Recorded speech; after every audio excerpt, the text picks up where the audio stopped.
Yang ini kan? Tanya seorang pemuda, menunjuk ke arah setumpuk karung beras itu. Iya yang itu, jawab seorang bapak-bapak yang sebagian rambutnya sudah mulai memutih.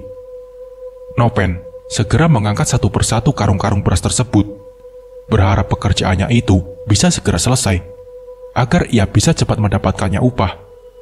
Meski lelah, Nopen masih semangat untuk menyelesaikan pekerjaannya itu.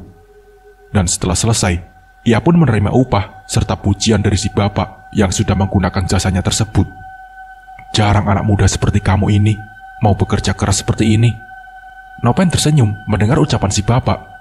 Dalam hatinya berkata, mau bagaimana lagi pak? Setelah ayah saya meninggalkan ibu saya demi wanita lain, saya selaku anak pertamalah yang menjadi tulang punggung keluarga. Terima kasih banyak ya. Lanjut si bapak tersenyum. Iya pak, jawab Nopen. Nopen berjalan memasuki pasar, dan langkahnya terhenti di sebuah toko sembako. Nopen membeli gula, teh, dan juga sabun mandi, barang-barang yang sudah habis di rumahnya. Pen, baru datang, seru salah satu laki-laki yang merupakan tetangga Nopen. Lelaki itu memiliki beberapa toko di pasar tersebut, dan sebagian tokonya dijaga oleh anak buahnya, termasuk toko tempat Nopen berbelanja pada saat itu. Nopen segera bergegas, berlari, untuk menyerbu barang-barang yang baru datang tersebut. Rupanya di sana sudah banyak para buruh yang mulai mengangkut barang-barang dari truk menuju ke toko. Dan tak mau ketinggalan, Nopen juga ikut bergabung. Hingga di tengah-tengah pekerjaannya itu, Nopen mengalami musibah yang tentu saja tidak dia inginkan.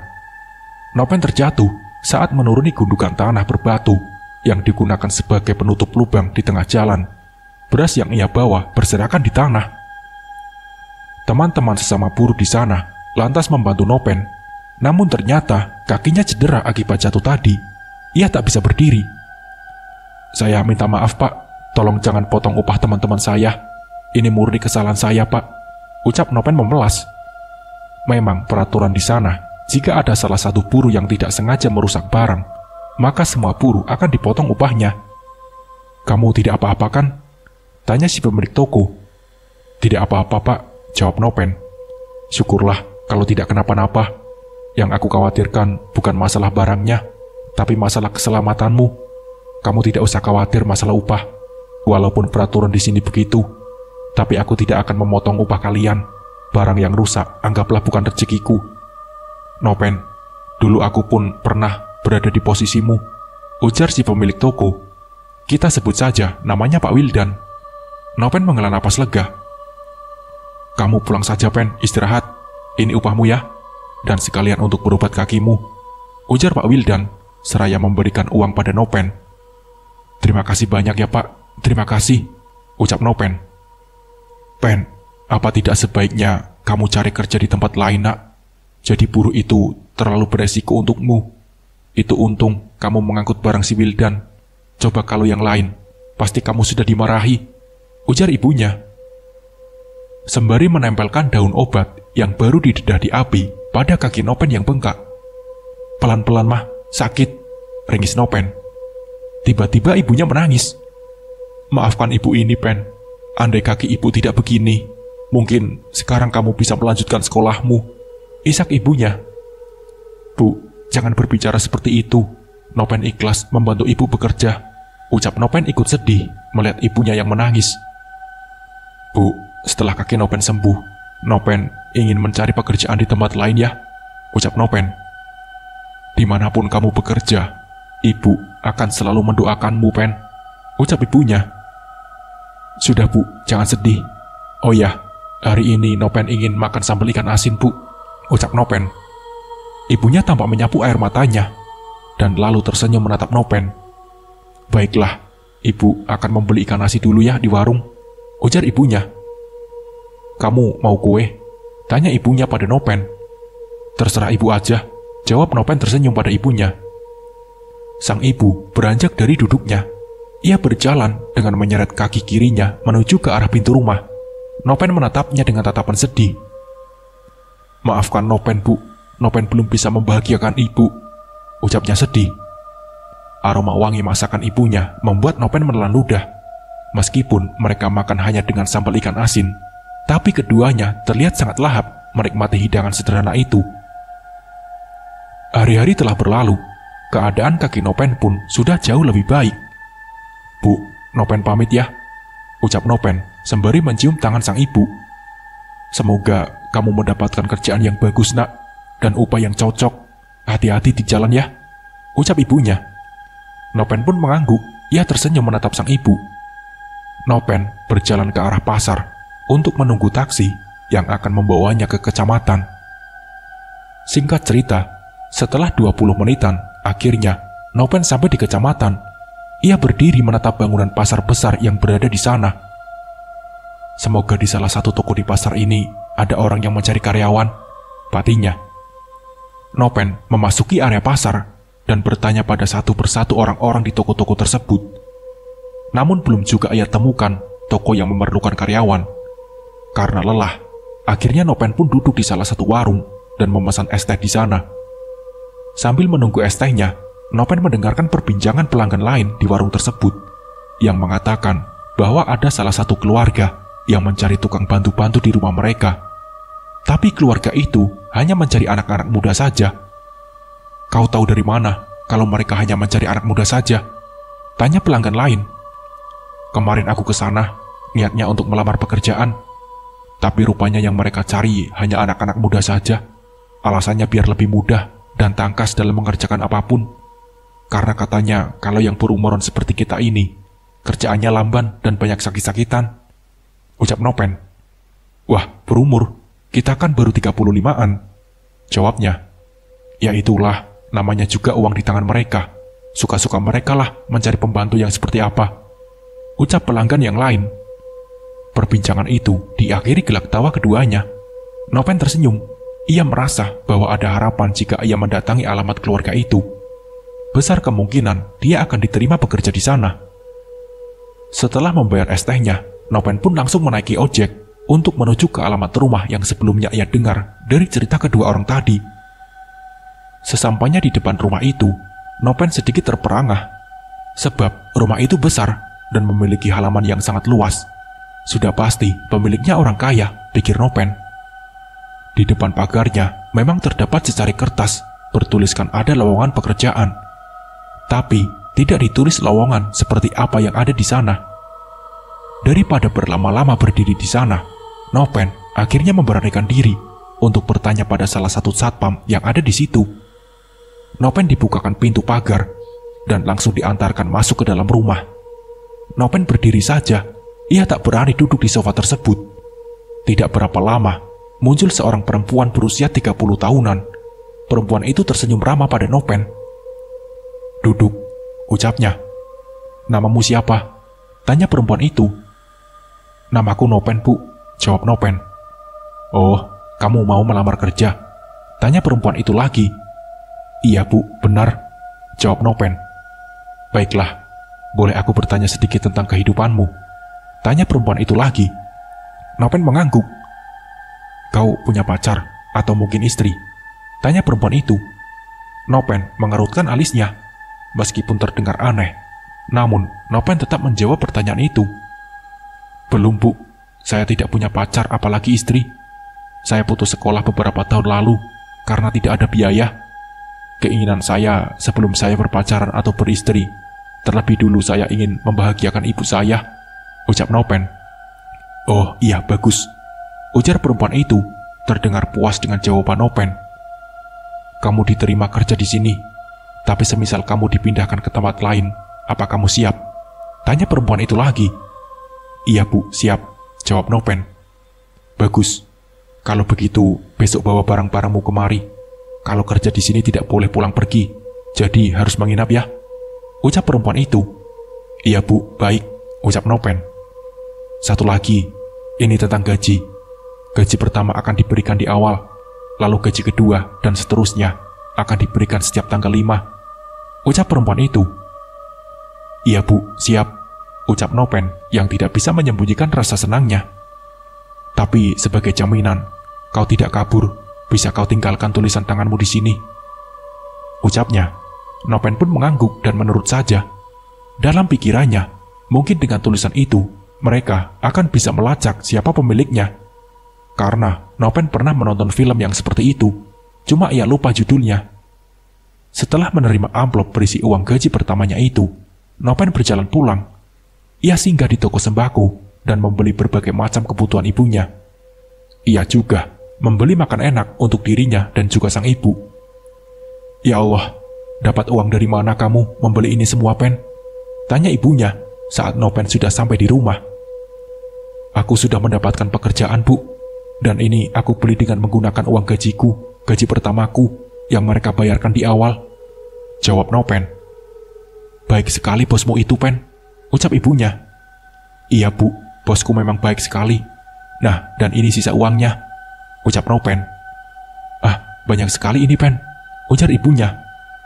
"Iya, Bu, gajinya 3 juta, dan peraturan kerjanya aku harus menginap di sana. Jadi besok aku akan berangkat. Ibu berani kan di sini sendirian?" tanya Nopen.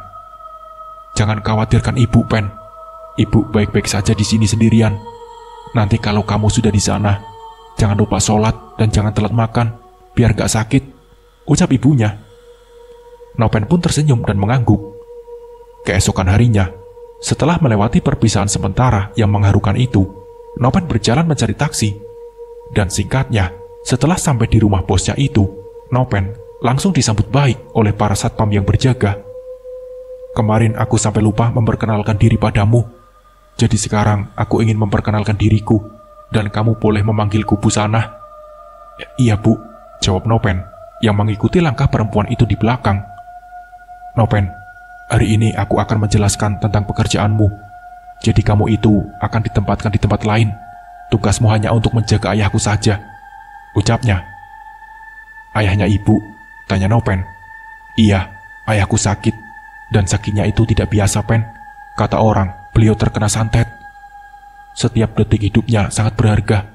Makanya kami melakukan apapun agar beliau tetap hidup," ucap perempuan itu.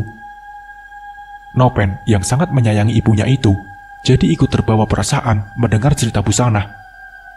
"Aku akan mengantarmu ke sana hari ini. Kamu bersedia kan?" tanya Busana menatap Nopen. Nopen pun mengangguk. Sekitar pukul 1 siang, mereka berangkat menuju tempat yang dimaksudkan oleh Busana. Sepanjang perjalanan, hanya terlihat pepohonan yang menjulang tinggi. Jalan ke sana pun tidak beraspal, hanya tanah kuning yang membentang. Sekitar pukul 4 sore, mereka akhirnya sampai di sebuah rumah kayu dengan halaman yang cukup luas. Di sisi kanan dan kiri rumah itu, banyak terdapat pohon cabai dan tomat. Nopen membawa tas yang berisi barang-barangnya mengikuti Busana. Busana terlihat mencium tangan seorang wanita tua yang baru saja keluar dari dalam rumah. "Nopen, perkenalkan, ini ibuku.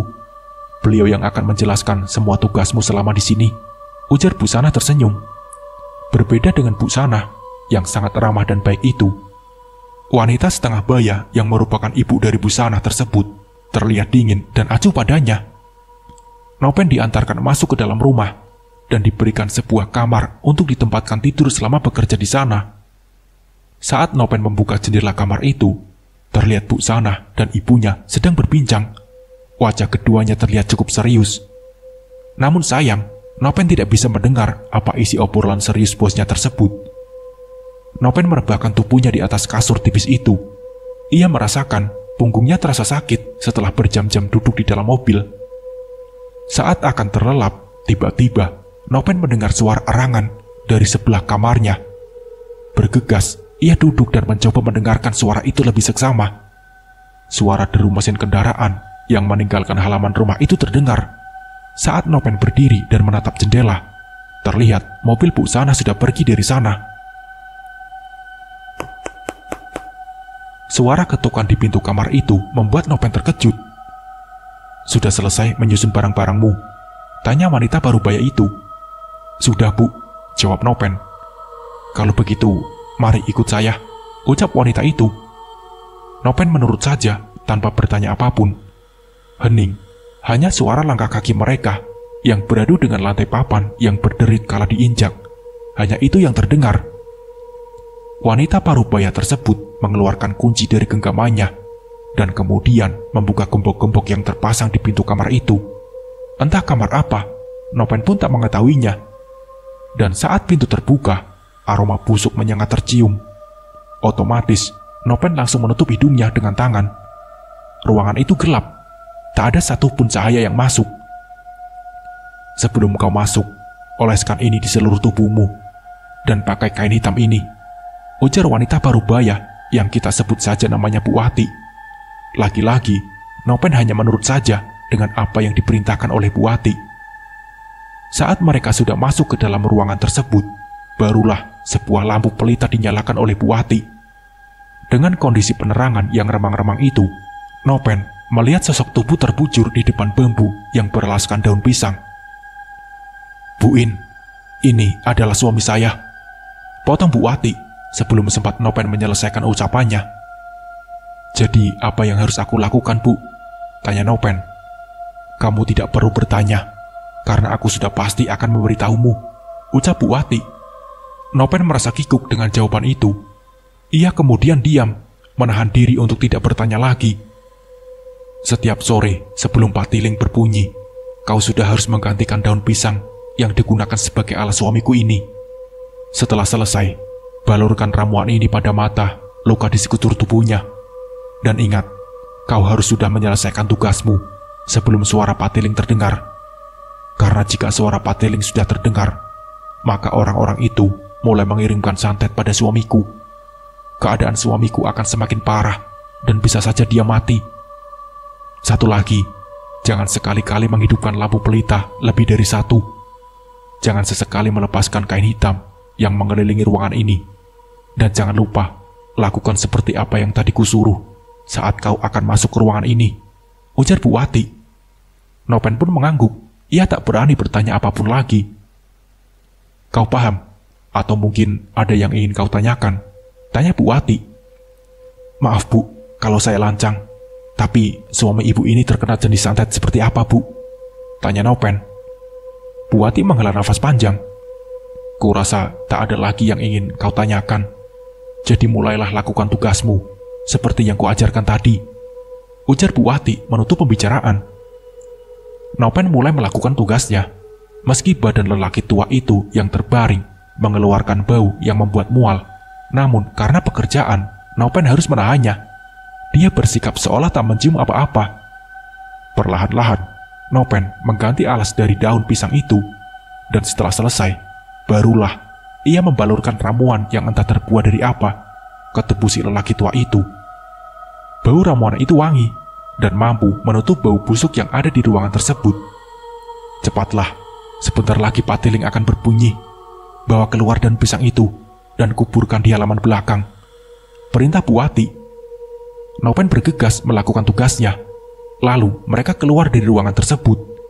Ruangan itu kembali dikunci dengan gembok yang berlapis-lapis.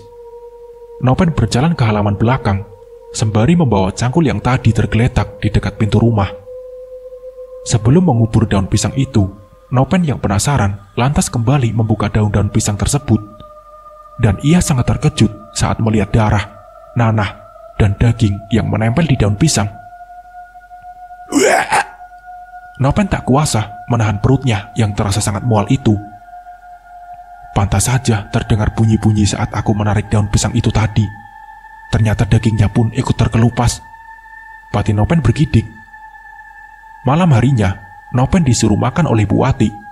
Namun Nopen yang masih teringat akan daun pisang tadi lantas menolak dengan halus. Akhirnya, ia tidur dalam keadaan perut yang keroncongan. Pagi menjelang. Selamat pagi, Bu. Adakah sesuatu yang bisa saya kerjakan? Tanya Nopen.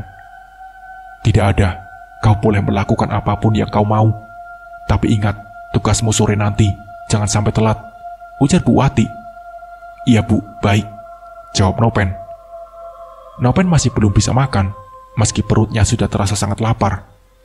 Akhirnya, daripada berdiam diri yang hanya akan membuatnya semakin teringat akan daun pisang itu, ia pun lantas keluar rumah dan mulai menyapu halaman rumah. Ia juga merapikan tanaman-tanaman yang ada dan membersihkan sisa-sisa pohon pisang yang sudah ditebang. Sekitar pukul 1 siang, Bu Sana datang bersama seorang laki-laki tua. Nopen yang menatap dari balik jendela kamarnya terlihat penasaran dengan apa yang sedang mereka bicarakan. Mereka berbicara di bangku panjang yang berada di depan rumah, dan tentu saja Nopen tidak bisa mendengar obrolan mereka. Nopen melihat Bu Wati membuka lengan bajunya dan memperlihatkan sesuatu pada si lelaki tua yang datang bersama busana. Lelaki tua itu mengangguk dan memberikan sebuah botol kecil padanya. Rasa penasaran Nopen semakin menjadi kala si lelaki tua tersebut masuk ke dalam kamarnya. Senyum aneh di bibir keriputnya serta tatapan tajamnya pada Nopen tentu membuat Nopen merasa tidak nyaman. Terlebih lagi, lelaki tua itu mengatakan, kata dia cocok pada Bu Wati yang berdiri di sampingnya dan juga sedang dalam keadaan berdiri menatap ke arah Nopen. Iya, dia sangat cocok bekerja di sini. Bukan hanya mudah, tapi dia sopan santun dan cepat paham akan tugasnya. Bukan begitu, Bu? Ujar Busana dengan senyum khasnya. Keadaan yang semula tegang diselimuti keanehan kini kembali normal. Iya, Pen, kau belum makan dari semalam? Tanya Busana di depan pintu kamar. Nopen dapat menangkap gelagat wanita itu yang seakan enggan untuk masuk ke dalam kamarnya. Kebetulan saya tidak lapar, Bu, ucap Nopen. Jangan begitu, Pen. Kamu di sini itu kerja, jadi kamu harus makan supaya punya tenaga untuk bekerja, ucap Busana. Nopen pun mengangguk. Ia tersenyum. Nanti kita makan sama-sama ya, ujar Busana lagi. Busana dan Bu Wati terlihat asik di dapur. Sementara si lelaki tua yang entah siapa namanya itu tengah duduk santai di depan rumah dengan ditemani secangkir kopi. Dan hari itu Nopen akan memulai tugasnya. Sebelum masuk ke dalam ruangan tempat ayahnya Busana berada, Nopen terlebih dulu melakukan hal yang sama seperti kemarin. Saat ruangan ditutup, Nopen tak lagi bisa melihat apa-apa. Di sana benar-benar gelap. Lekas-lekas, Nopen menyalakan lampu pelita di ruangan tersebut. Dan dengan cahaya merah remang-remang tersebut, Nopen segera memulai pekerjaannya. Perlahan-lahan, Nopen mengangkat tubuh ayahnya Busana untuk mengganti daun pisang yang sudah kotor dengan yang baru. Saat sedang fokus melakukan pekerjaannya, tiba-tiba Nopen dikagetkan dengan bisikan yang menyuruhnya untuk segera pergi dari sana. Pak, Bapak ngomong sama saya? Tanya Nopen memastikan. Hening, tak ada jawaban. Dirasa cukup perasaannya saja, Nopen pun kembali melanjutkan pekerjaannya yang sudah hampir selesai. Ketika membalurkan ramuan itu ke tubuh ayahnya Busana, lagi-lagi Nopen mendengarkan suara bisikan. Namun kali ini, dia yakin kalau bisikan itu bukan dari ayahnya Busana. Lantas siapa? Tak mau berpikir macam-macam, Nopen bergegas menyelesaikan pekerjaannya. Setelah keluar dari ruangan itu, Nopen langsung menarik napas lega. Berada di ruangan itu benar-benar membuatnya ketakutan. Terlebih pencahayaannya di ruangan tersebut yang sangat minim sekali. Nopen berjalan ke halaman belakang dengan membawa daun pisang cangkul. Kali ini, Nopen langsung menguburkan daun pisang itu tanpa mau membukanya lagi. Setelah Nopen mandi dan mencuci tangannya yang masih tercium bau busuk, masakan yang tersaji di meja itu tampak lezat. Namun, Nopen tak berani duduk semeja dengan bosnya tersebut. Takut disebut tak sopan sebab makan bersama dengan majikan. Mau kemana, Pen? Ayo duduk di sini, kita makan sama-sama, ujar Busana. Akhirnya, Nopen pun duduk di salah satu kursi di dekat Busana. Maaf, Bu, ucap Nopen. Untuk apa? Ucap Busana. Karena tidak seharusnya saya yang hanya pekerja ini duduk di sini bersama Ibu, ucap Nopen. Astaga, Nopen, kamu itu di sini membantu kami. Lagi pula di keluarga kami tidak ada batasan aneh, seperti pekerja harus makan di bawah ataupun makan makanan sisa majikan. Tidak ada, Pen. Kita sudah anggap kamu keluarga di sini, ucap Busana. Nopen tertunduk. Sudah ya, jangan memikirkan hal yang seperti itu lagi. Kamu mau makan apa saja yang ada di rumah ini bebas. Anggap saja rumah ini seperti rumahmu juga. Jangan takut kami akan marah, karena kami tidak akan memarahimu hanya karena hal kecil seperti itu, ucap Busana. Iya, Bu, terima kasih, ucap Nopen terharu. Sebab majikannya itu rupanya adalah orang yang sangat baik. Tapi kenapa orang baik seperti mereka ini malah terkena santet? Batin Nopen saat berada di dalam kamarnya malam itu. Setelah lama memikirkan bermacam-macam hal, akhirnya Nopen tertidur. Tak seperti malam sebelumnya. Malam ini, Nopen mengalami mimpi yang sangat aneh. Ia bermimpi berada di suatu ruangan gelap dan ada seseorang di sana bersamanya. Ketika ia terbangun, keringat sudah membasahi tubuhnya. Nafasnya terasa sesak, dadanya tiba-tiba nyeri tak tertahan. Nopen sampai memukul-mukul dadanya berulang kali, berharap rasa nyeri itu berhenti. Setelah beberapa saat, nyeri di dadanya mulai berkurang. Nafasnya pun kembali normal. Mimpi apa itu tadi? Belum pernah aku merasakan mimpi senyata itu, gumamnya. Di tengah rasa kebingungannya, Nopen mencium aroma wangi yang aneh dari luar, yang masuk melalui lubang angin di atas pintu kamar. Perlahan-lahan, Nopen pun turun dari tempat tidurnya dan mulai mengendap-endap keluar kamar. Nopen bermaksud mencari sumber bau aneh tersebut. Dan alangkah terkejutnya ia begitu melihat si lelaki tua itu tengah melakukan sesuatu seperti ritual santet. Tak ingin ketahuan, Nopen pun bergegas kembali ke dalam kamarnya dengan perasaan yang was-was. Suasana semakin terasa lain.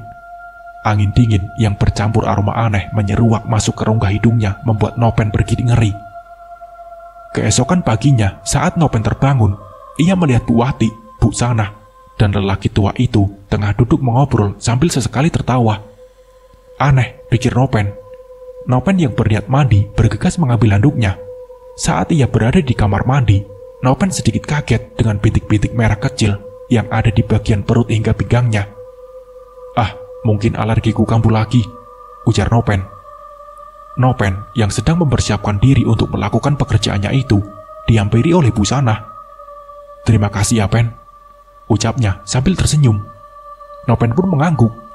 Lantas setelahnya, Nopen pun masuk ke ruangan di mana ayahnya Bu Sanah berada. Ruangan gelap, pengap, dan berbau tak sedap itu membuat Nopen ingin secepatnya menyelesaikan pekerjaannya itu. Siapa? Tanya Nopen sambil melihat ke sekelilingnya. Hening, namun Nopen yakin tadi ada seseorang yang memanggil namanya dari sudut ruangan gelap tersebut. Pergi dari sini, ujar suara itu lagi, yang kini terdengar di kedua telinga Nopen. Orang Nopen memegangi kedua telinganya. Tiba-tiba saja, ayahnya Bu Sanah mencengkeram tangan Nopen, membuat Nopen semakin ketakutan. Pak, tolong lepaskan tangan saya, Pak, ucap Nopen dengan suara bergetar. Akhirnya, tangan Nopen dilepaskan, dan lelaki parubaya itu kembali tertidur, seakan tak terjadi apa-apa. Nopen menelan ludahnya yang terasa keluh. Bergegas, ia membalurkan ramuan pada luka si lelaki parubaya itu. Lalu, setelahnya ia keluar. Saat berada di halaman belakang, Nopen terlihat memandangi tangannya yang tadi dicengkeram oleh ayahnya Bu Sanah. Bekas cengkeraman itu membiru seperti luka memar. Kenapa, Pen? Tanya Bu Sanah. Bu, tidak apa-apa, jawab Nopen gelegapan. Selama kau berada di sini, apa kau pernah mengalami sesuatu yang ganjil? Tanya Bu Sanah. Nopen pun terdiam. Pernah, Bu, tadi malam, dan tadi saat saya berada di ruangan ayahnya ibu, jawab Nopen. Iya, hal seperti itulah yang selalu kami rasakan, Pen. Teror demi teror membuat kami ketakutan setiap saat, ucap Bu Sanah. Tapi kau tenang saja, Pen. Sebentar lagi kita akan terbebas dari semua ini. Beliau masih melakukan ritual untuk melawan santet dan membebaskan ayahku dari santet itu, ucap Bu Sanah lagi. Nopen terdiam. Berarti ritual yang semalaman ia lihat merupakan pelaksanaan ritual yang dimaksud oleh Bu Sanah. Tinggal beberapa hari lagi, Pen, kita semua akan pulang, ucap Bu Sanah. Tapi saya, ucap Nopen. Kau tidak perlu khawatir, Pen. Kalau ayahku berhasil disembuhkan, maka gajimu tetap akan kami bayarkan sepenuhnya. Hitung-hitung sebagai tanda terima kasih kami kepadamu, ucap Bu Sanah. Nopen sedih, sebab pekerjaannya mungkin akan ikut berakhir. Namun ia juga senang, karena tak perlu lagi mengalami hal tak masuk akal ataupun berurusan dengan ruang pengap tempat ayahnya Bu Sanah berada. Malam itu, setelah makan malam, Nopen yang diserang kantuk langsung tertidur. Lagi-lagi di alam bawah sadarnya, Nopen kembali mengalami kejadian aneh yang berkaitan dengan ruangan gelap dan pengap. Pergi dari sini, teriak makhluk menyeramkan itu. Makhluk itu memiliki mulut yang memanjang dari dahi hingga ke dagu. Giginya tajam dan tak beraturan. Matanya putih, berada di kiri kanan mulutnya. Makhluk itu tak memiliki hidung, hanya mulutnya yang membentang dari dahi hingga ke dagu yang terlihat sangat menyeramkan. Nopen kembali terbangun dengan keringat yang membasahi tubuhnya, serta nafas yang sesak dan dada yang terasa nyeri. Nopen meringis sambil memukul-mukul dadanya, berharap rasa nyeri itu menghilang seperti malam sebelumnya. Setelah keadaannya kembali normal, Nopen kembali mencium aroma aneh. Kali ini, ia tak berniat untuk mengeceknya, karena Nopen tahu bahwa si lelaki tua itu sedang melakukan ritual. Saat akan kembali tidur, Nopen merasakan bagian perut hingga ke pinggang terasa gatal. Nopen yang menganggap itu hanyalah gatal akibat alerginya yang kambuh, lantas menggaruknya. Namun, ia merasakan sensasi aneh pada ujung jarinya saat menggaruk gatal tersebut. Nopen membuka baju untuk melihat apa yang terjadi pada perutnya. Dan alangkah terkejutnya Nopen kalau melihat bintik-bintik merah kecil sebelumnya itu kini berubah menjadi koreng bernanah. Apa ini? Apa jangan-jangan aku sudah terkena tai bubut, tapi aku tak menyadarinya? Gumam Nopen was-was, takut kalau dugaannya benar. Nopen pun tak bisa tidur disebabkan rasa gatal yang teramat sangat pada korengnya tersebut. Alhasil, Nopen terjaga hingga pagi hari. Bu, bolehkah saya meminta obat gatal? Tanya Nopen pada Busana. Sebentar ya, ucap Busana. Ini obatnya. Memangnya kamu kenapa, Pen? Tanya Busana. Sepertinya saya terkena tai burung bubut, Bu, jawab Nopen. Oh, ya sudah, kamu minum dulu obatnya. Lain kali lebih hati-hati lagi ya, Pen, ucap Busana. Iya, Bu, terima kasih, jawab Nopen. Setelah makan dan minum obat, Nopen kembali masuk ke dalam kamar untuk tidur sebentar. Karena matanya mengantuk sekali sebab semalam tidak bisa tidur. Namun meski di siang hari, mimpi aneh itu lagi-lagi muncul dan membuat Nopen terbangun dengan rasa nyeri di dada yang teramat sangat. Nopen mengusap-ngusap matanya, lalu beranjak ke dapur untuk membuat kopi sebagai penahan kantuk. Nopen tak tahan jika harus tidur dan mengalami mimpi aneh serta nyeri dada yang sama secara berulang-ulang. Akhirnya, Nopen memutuskan untuk sementara tidak tidur dulu. Saat melakukan pekerjaannya, Nopen kembali mendengar suara yang menyuruhnya untuk pergi. Kali ini, Nopen yang sudah terbawa emosi, langsung mencari si pemilik suara dengan bermodalkan lampu pelita di tangannya. Keluar kau, keluar, ujar Nopen. Pergi dari sini, pergi dari sini, ucap suara itu. Lampu pelita di tangan Nopen mendadak mati. Ia gelagapan di dalam gelap, mencari korek untuk menghidupkan kembali lampu pelitanya. Ketika korek menyala, Nopen terlonjak kaget saat melihat sosok yang hadir di mimpinya kini nyata berada di hadapannya. Nopen terjatuh dan menimpa sesuatu di belakangnya, ember air. Ember air itu pecah hingga membuat airnya menyebar kemana-mana. Nopen yang ketakutan itu lantas berniat keluar dan tak menyelesaikan tugasnya. Setelah berada di luar, ia lantas mengunci pintu ruangan itu dan menyembunyikannya kuncinya di dalam pot bunga. Nopen ngos-ngosan, seluruh tubuhnya masih merinding. Sosok apa itu? Apa itu sosok jin santet? Batin Nopen. Entahlah. Kini Nopen benar-benar takut. Ia tak bisa berpikir apa-apa lagi selain pergi dari tempat itu. Maaf, Bu, rasanya saya sudah tidak kuat dengan teror di rumah ini. Saya ingin pulang, Bu, ucap Nopen pada Busana yang sedang duduk menikmati teh. Kau tahu kenapa aku di sini, Pen? Tanya Busana. Nopen menggeleng. Aku di sini untuk menghindari teror di rumahku, Pen. Karena aku pun mengalami teror yang sama denganmu. Setiap malam, setiap saat. Makanya beliau masih mengusahakan ritual itu, Pen. Ritual yang benar-benar akan membebaskan kita dari semua teror ini. Dan kau sudah terlibat di dalamnya, Pen. Walau kau pergi dari sini, kau tetap akan mengalami teror yang sama. Bahkan mungkin bisa menjadi jauh lebih parah, ucap Busana. Nopen mengusap wajahnya. Pikirannya saat itu benar-benar kacau. Ia tak menyangka niatnya bekerja malah terlibat dengan dunia santet. Bertahanlah sehari lagi, Pen. Bertahanlah di sini untuk kebaikanmu juga, bujuk Busana yang akhirnya dituruti oleh Nopen. Malam itu, Nopen berusaha untuk tetap terjaga, meskipun matanya sudah sangat mengantuk sekali. ia meminum bergelas-gelas kopi untuk menahannya agar tidak tertidur. Suasana malam itu sangat mencekam, sunyi yang terasa aneh. Tiba-tiba, angin dingin dan aroma bebauan aneh masuk ke dalam kamar melalui lubang angin di atas pintu. Bau itu membuat Nopen pusing dan perutnya terasa mual. Setelahnya, Nopen tak sadarkan diri. Keesokan harinya, ia dibangunkan oleh Bu Sanah yang terus menggedor-gedor pintu kamarnya. "Pen, Nopen," panggil Bu Sanah berulang kali. Nopen terbangun, dan ia langsung merasakan ripuh di sekujur tubuhnya. Wajahnya pucat sekali. "Kamu siap, Pen? Kita pulang hari ini," ujar Bu Sanah tersenyum. Seakan tak peduli dengan keadaan Nopen yang terlihat sangat mengkhawatirkan itu. Nopen merasa lega, sebab ia akan pulang hari itu. Tanpa tahu sesuatu yang sangat buruk sedang menimpanya, ayah Bu Sanah pun dibawa pulang hari itu. Keadaannya terlihat jauh lebih baik, meskipun borok di sekujur tubuhnya masih menyebarkan bau tak sedap. Janji Bu Sanah memang ditepatinya. Gaji Nopen dibayarkan sebanyak beberapa bulan. Padahal Nopen hanya bekerja di sana selama beberapa hari saja. Aneh memang, tapi Nopen tak memikirkan hal itu. Ia sudah sangat senang sebab mendapat uang sebanyak itu. Dan ia menganggap wajar karena pekerjaannya di sana pun cukup menakutkan. Namun, hari-hari berlalu setelah kepulangan Nopen. Bukannya membaik, kesehatan Nopen justru semakin menurun.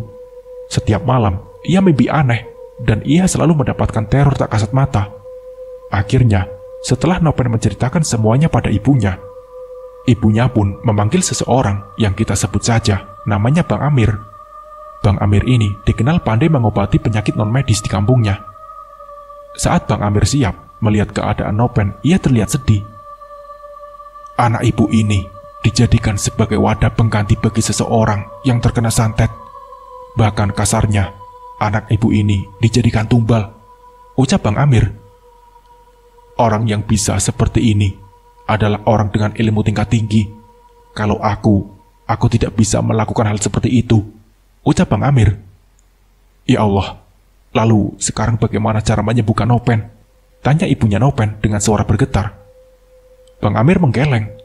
Aku minta maaf, karena aku tidak bisa berbuat apa-apa. Ibaratnya kita ini berada di jalan yang buntu, yang dikelilingi jurang. Kita hanya bisa pasrah dan menyerahkan semuanya kepada Allah. Semoga ada keajaiban yang terjadi, ucap Bang Amir. Mendengar ucapan Bang Amir, Nopen dan ibunya menangis sejadi-jadinya. Dan benar saja, sekitar 2 minggu setelahnya, Nopen menghembuskan napas terakhirnya dengan keadaan tubuh yang membusuk. Saat memandikan jenazahnya pun, orang-orang dibuat muntah sebab daging dan kulitnya menempel di pemandian. Dan tentang keluarga Bu Sanah tidak pernah diketahui lagi keberadaannya. Nah, seperti itulah kisahnya. Semoga dari kisah ini kita bisa mengambil hikmah dan pembelajarannya. Mungkin sekian dari saya. Wassalamualaikum warahmatullahi wabarakatuh.